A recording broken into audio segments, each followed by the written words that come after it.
Hello students, इस video में हम 2023 का जो पेपर हुआ था मैथ्स कैलकुलस एंड ट्रिग्नोमेट्री का फर्स्ट ईयर का उसका सोल्यूशन देखेंगे। इस फुल वीडियो में तो वीडियो नहीं आ सकती फुल सोल्यूशन की, लेकिन मैं पार्ट्स में ये वीडियो बनाऊंगी। इस वीडियो में सिर्फ फर्स्ट क्वेश्चन कंप्लीट करवाऊंगी मैं। 7x + 5 x - 3 < 2 इसको सॉल्व करना है। ये फर्स्ट चैप्टर का ही क्वेश्चन है, थर्ड एक्सरसाइज का। सॉल्व द फॉलोइंग इनइक्वालिटी, ये वाला। तो इसमें डिपेंड करता है कि डिनोमिनेटर कैसा है। आपको पता ही होगा ग्रेटर की इनइक्वालिटी है वो लेस देन इक्वल में चेंज हो जाती है अगर नेगेटिव के साइन के साथ मल्टीप्लाई किया जाएगा या फिर रेसिप्रोकल किया जाएगा, तब भी इनइक्वालिटीज़ चेंज हो जाती हैं। जो ग्रेटर है वो लेस देन इक्वल बन जाएगा, जो लेस है वो ग्रेटर देन इक्वल बन जाता है। अगर क्वांटिटीज़ को दोनों तरफ रेसिप्रोकल किया जाए, मतलब जो डिनोमिनेटर है उसको न्यूमरेटर बना दिया जाए और न्यूमरेटर को डिनोमिनेटर, तब चेंज होता है। और इसके अलावा अगर माइनस के साथ मल्टीप्लाई करते हैं फिर ये चेंज होती है इनइक्वालिटी। तो यहाँ पे केस लेंगे इसीलिए क्योंकि x - 3 ग्रेटर देन 0 है या लेस देन 0 है, ये मुझे नहीं पता। तो इसीलिए पहला केस जब x - 3 ग्रेटर देन 0 होगा। अगर x - 3 ग्रेटर देन 0 है तो x की वैल्यू क्या होगी, 3 से बड़ी, ग्रेटर देन 3, क्योंकि -3 दूसरी तरफ ले आएंगे तो प्लस का हो जाएगा। अब ये तो पॉजिटिव क्वांटिटी है, पॉजिटिव है तो इसको दूसरी तरफ 2 के साथ मल्टीप्लाई करवा देंगे। अगर इस तरफ भेज देंगे तो हमारे पास ये 2x - 6 बन जाएगा। तो इसको मल्टीप्लाई करवाने से इनइक्वालिटी पे कोई भी फ़र्क नहीं पड़ा। आप देख ही रहे होंगे, पहले भी लेस देन थी, अब भी लेस देन है, ठीक है। इनइक्वालिटी को कोई फ़र्क नहीं पड़ा। अब यहाँ से हमने क्या करना है, x वाले एक तरफ कर देने हैं, यानी कि इसको इस तरफ, और ये जो बिना x का है कांस्टेंट, इसको दूसरी तरफ। सॉल्व करके x की वैल्यू को निकाला जो कि आ रही है x < -11/5। लेकिन हमें तो पता है इस केस में x ग्रेटर है 3 से, तो x 3 से बड़ा है। देखो ध्यान से, रियल लाइन पे यहाँ 0 होता है, यहाँ कहीं 3 होगा, तो 3 से x ग्रेटर है। और माइनस का 11/5 मतलब 2 पॉइंट समथिंग है ना। तो ये जो 2 पॉइंट समथिंग है ये -1, यहाँ -2, तो -2 पॉइंट समथिंग, यानी कि इधर से यहाँ कहीं 11/5 होगा। तो माइनस के 11/5 से छोटा है x, मतलब x इस तरफ है। ऐसा कभी नहीं हो सकता कि x कोई ऐसा नंबर है जो कि 3 से बड़ा हो लेकिन -11/2 मतलब -2 पॉइंट समथिंग से छोटा हो, कभी भी नहीं। तो इसीलिए नो सोल्यूशन, इस केस में कोई सोल्यूशन एग्जिस्ट नहीं करेगा। अगेन सेकंड केस, अगर ये डिनोमिनेटर मेरा लेस देन हुआ 0 से, अगर डिनोमिनेटर लेस देन 0 है तो x की वैल्यू क्या होगी, 3 से कम। अगर x की वैल्यू 3 से कम है तो इसको जब दूसरी साइड भेजेंगे तो यहाँ पे देखो इनइक्वालिटी चेंज हो गई। पहले ये लेस की थी, तो मैंने बोला ना नेगेटिव की चीज़ के साथ अगर नेगेटिव क्वांटिटी से दोनों तरफ मल्टीप्लाई करेंगे, या फिर ऐसे बोलो कि नेगेटिव क्वांटिटी इस साइड चली गई, तो साइड चेंज होने की वजह से इनइक्वालिटी भी चेंज हो जाएगी। जो लेस देन है वो ग्रेटर देन बन जाएगी, तो जो लेस देन इक्वल है वो ग्रेटर देन इक्वल बन जाएगी। तो इस तरह से हमारी ये जो इनइक्वालिटी है ये चेंज हो गई। यहाँ पे अगेन साइन x वाले एक तरफ कर लिए और विदाउट x वाले एक तरफ करके x की वैल्यू को फाइंड कर लिया।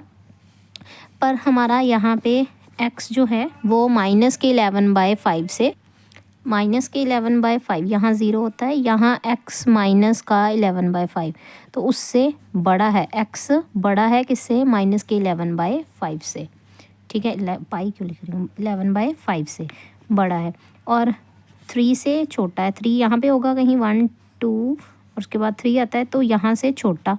तो मतलब सोल्यूशन इसके बीच में लाई करेगा, क्योंकि आप देख रहे हो ये इस तरफ जा रहा है, ये इस तरफ जा रहा है, तो सोल्यूशन कॉमन चीज़ यहाँ पे बन रही है। तो ये मेरा आ गया x का हिस्सा जो कि 3 से छोटा है और -11/5 से बड़ा है। तो सॉल्यूशन सेट हमारा आ गया। इसके बाद हमारा नेक्स्ट क्वेश्चन जो था वो है Archimedean property of real numbers. State and prove Archimedean property of real numbers. तो ये भी छोटी सी प्रॉपर्टी है, बिल्कुल इम्पॉर्टेंट है और पूछी गई है हमें।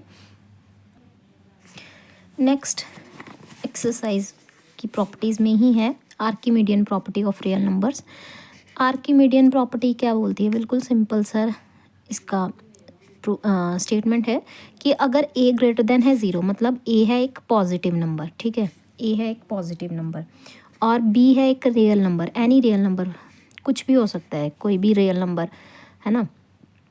अगर मैं if there exist a natural number n such that, अगर मैं पॉजिटिव नंबर के साथ a के साथ n को मल्टीप्लाई करूँगी तो n क्या हो जाएगा, ग्रेटर हो जाएगा b से, ठीक है।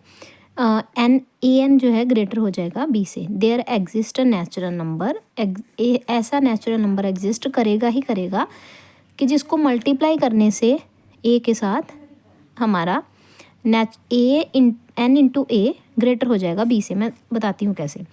एक पॉजिटिव नंबर है a, जैसे कि मान लो 5 है, ठीक है, 5 ग्रेटर देन है 0 से। b एक रियल नंबर है, b एनी रियल नंबर है, पॉजिटिव भी हो सकता है, नेगेटिव भी हो सकता है, ठीक है। मैंने इसको 6 माना है ना, जैसे a है मेरे पास 6, ठीक है, और b मैंने मान लिया है 2, ठीक है। तो a तो ऑलरेडी b से बड़ा ही है, तो इसको नेचुरल नंबर किसके साथ मल्टीप्लाई करवाऊंगी, 1 के साथ, तो नेचुरल नंबर 1 हो गया मेरा। अगर b मान लो यहाँ पे 12 है, 12 है, तो b अगर 12, लाइट आई थिंक ज़्यादा पड़ रही है, तो b अगर 12 है जैसे,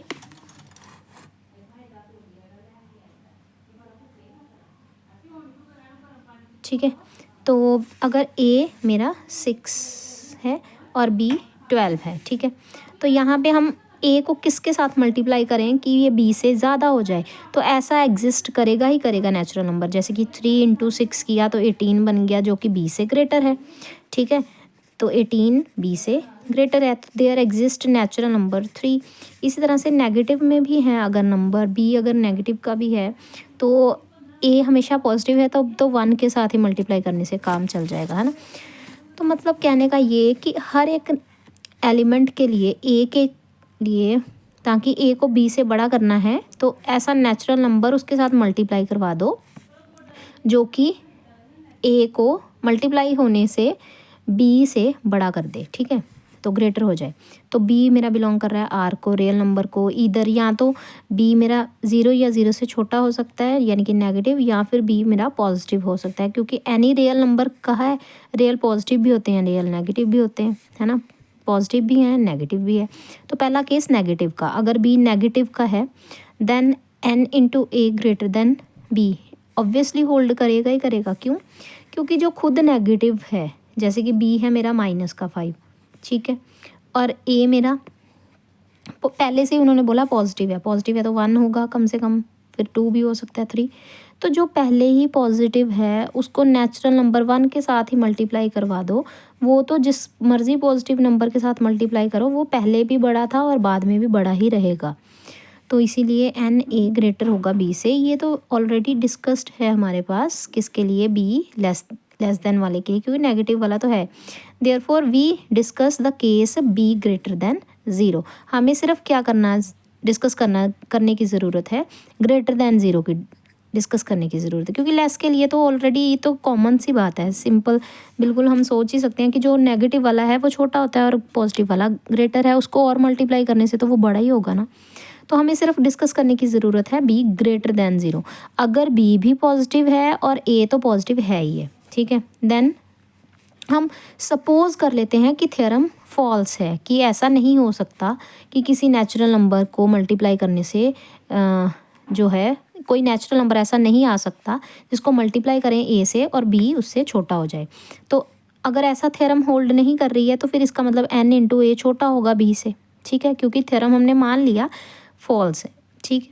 इसके बाद अगर ये एन ए इससे छोटा है तो सेट ए मैंने ले लिया बाउंडेड अबव बाय बी, मतलब अपर बाउंड्स का सेट ले लिया, ठीक है। ये जो सेट है एन ए, ये किससे बाउंड हो रहा है, बी से।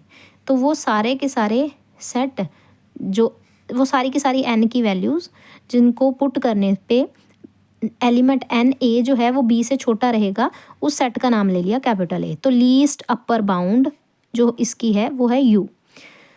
तो हमें पता है बाय ऑर्डर कंप्लीटनेस प्रॉपर्टी की, जो सबसे ऑर्डर वाइज अगर अरेंज करेंगे तो जो upper bound, least upper bound है वो सबसे आगे आएगी एलिमेंट के। तो सारे का सारा ये सेट छोटा और लीस्ट अपर बाउंड उससे बड़ी, ठीक है ना। अगर ये लीस्ट अपर बाउंड उससे बड़ी है तो n नेचुरल नंबर है, तो हमें पता है n+1 करेंगे तो वो भी क्या होगा, नेचुरल ही होगा। तो मैंने n की जगह पे अगेन क्या रिप्लेस कर दिया, n+1, तो वो भी तो u से छोटा ही होगा, क्योंकि आपने खुद ही तो बोला है कि n अगर नेचुरल नंबर होगा और वो a से मल्टीप्लाई होकर b से लेस है तो n+1 into a less than होगा u से। ठीक है, तो मैंने इसको अंदर मल्टीप्लाई किया, an+a लेस देन u, और इस a को उठा के दूसरी साइड ले आएंगे तो N A less than equal u minus A. ठीक है, अब यहाँ पे आप देखो एन ए यू से छोटा है, एन ए लेस देन है u माइनस ए से, इसका मतलब u minus A is an upper bound of A set का अपर बाउंड कौन है, u minus A, which is less than least upper bound of u। तो आपने ये क्यों बोला था कि सबसे लीस्ट वाली जो अपर बाउंड है वो u है। इसके अलावा भी तो एन ए किससे छोटा आ रहा है, u माइनस ए से छोटा आ रहा है, तो फिर ये लीस्ट अपर बाउंड हुई ना, ये भी तो अपर बाउंड्स के सेट में से आ रही है, और ये भी, पर आपने इसको लीस्ट अपर बाउंड क्यों बोला, उससे लीस्ट, उससे छोटी वाली तो ये दिख रही है हमें, क्योंकि ये तो u से भी छोटी है और इससे ग्रेटर है, तो ये लीस्ट अपर बाउंड होनी चाहिए ना, ये कैसे हो सकती है। तो which we arrive at the contradiction. हमने तो u को लीस्ट अपर बाउंड बोला था, लेकिन यहाँ पे तो एन ए u माइनस ए से भी छोटा है, ये लीस्ट अपर बाउंड बन गई। तो दो अलग अलग लीस्ट अपर बाउंड्स कैसे हो सकती हैं, है ना। तो we arrive at the contradiction, our supposition is wrong. जो आपने शुरू में इसको केस 1 डाल देना, ऊपर वाले को केस 1 और इसको केस 2 लिख देना। ठीक है, तो यहाँ पे हमारे पास क्या आ जाएगी, कंट्राडिक्शन आ गई, जिसकी वजह से थ्योरम जो आपने लेट किया था वो फॉल्स है, गलत चीज़, रॉन्ग, ये सपोजिशन गलत हो गई, इसीलिए n a greater than b is the right answer. ठीक है, तो ये हमारे पास हो गई आर्किमिडियन प्रॉपर्टी। इसके बाद हमारे पास थर्ड जो है वो है prove that union of two bounded sets is a bounded set, what is its converse, justify your answer. ठीक है, तो ये एग्जाम्पल है इसी चैप्टर की। Prove that union of two bounded sets, again bounded है, क्या आप कन्वर्स इसका ट्रू होगा कि अगर कोई यूनियन बाउंडेड है तो उसके दोनों अलग अलग सेट भी बाउंडेड हों, जस्टिफाई योर आंसर। ठीक है, A1 और A2 हमने दो bounded non empty bounded set ले लिए, आर मतलब रियल नंबर्स की लाइन पे दो सेट ले लिए जो बाउंडेड हैं।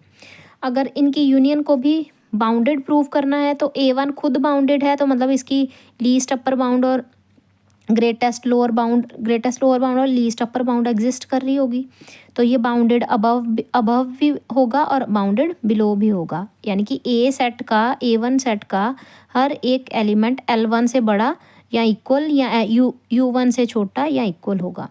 तो इसी तरह से A2 इज़ बाउंडेड, A2 भी बाउंडेड है तो इसीलिए X बिलोंग कर रहा है A2 को, तो ये भी बाउंडेड होगा, तो इसके लिए भी लीस्ट अपर बाउंड एग्जिस्ट करेगी और ग्रेटेस्ट लोअर बाउंड एग्जिस्ट करेगी, मतलब इन्फिमम और सुप्रीमम एग्जिस्ट करेंगे। तो अब मान लो जैसे कि ये X1 है और ये L1 और U1 के बीच में है, ठीक है, और यहाँ पे ये X2 है और ये इससे छोटा ये L1 और इसका L2 लिखा है ना, L2 और LU2 के बीच में है, ठीक है।